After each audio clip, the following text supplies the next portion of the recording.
It began like any other quiet afternoon. A calm residential street, neatly trimmed lawns, and parked cars sitting undisturbed under the soft hum of suburban life.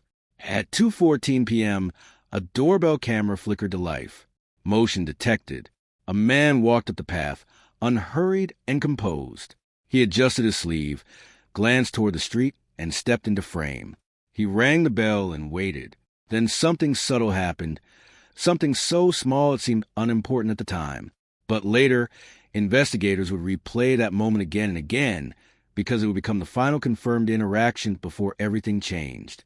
Inside the house, no one answered. Outside, the man lingered slightly longer than expected before leaving, or at least that was how it appeared. But appearances could be deceiving, and that brief moment would raise one chilling question. Who was the last person at the door, and what were they really there for? The home belonged to 34-year-old Daniel Adebayo, a quiet and disciplined professional who lived alone.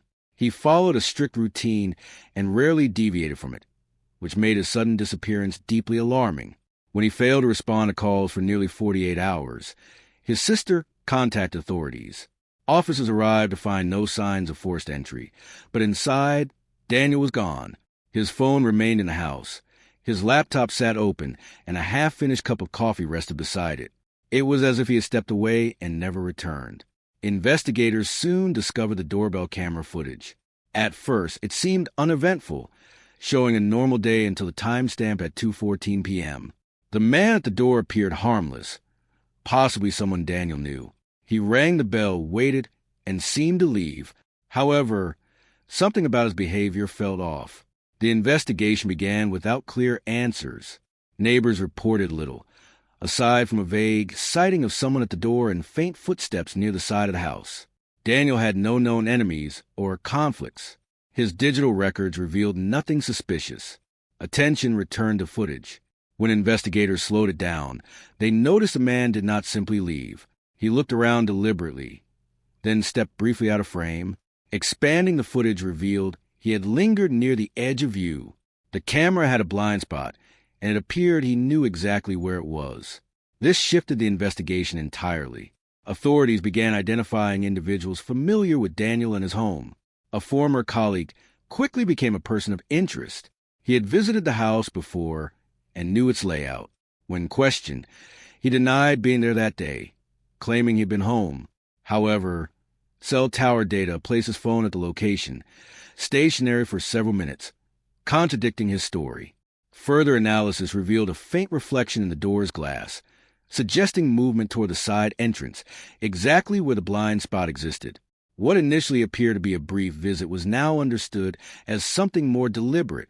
Investigators reconstructed the timeline, combining footage, phone data, and nearby cameras. The turning point came when everything was synchronized. The man had not left after ringing the bell. He had moved out of view, waited, and then accessed the house from the side. Most critically, Daniel's last recorded digital activity occurred minutes after the doorbell rang. This meant the visitor was not only the last person at the door, but the last person to see Daniel alive. Confronted with the evidence, the man's alibi collapsed. The detail he believed would hide his actions, stepping into the blind spot, became the very thing that exposed him. What he thought went unseen had been quietly recorded through timing, behavior, and careful analysis. With the evidence established, investigators pieced together the sequence of events. The suspect was arrested and charged, and during the trial, the doorbell footage became central to the case. It did not show everything, but it showed enough to uncover the truth. For Daniel's family, the outcome brought some closure, though the loss remained.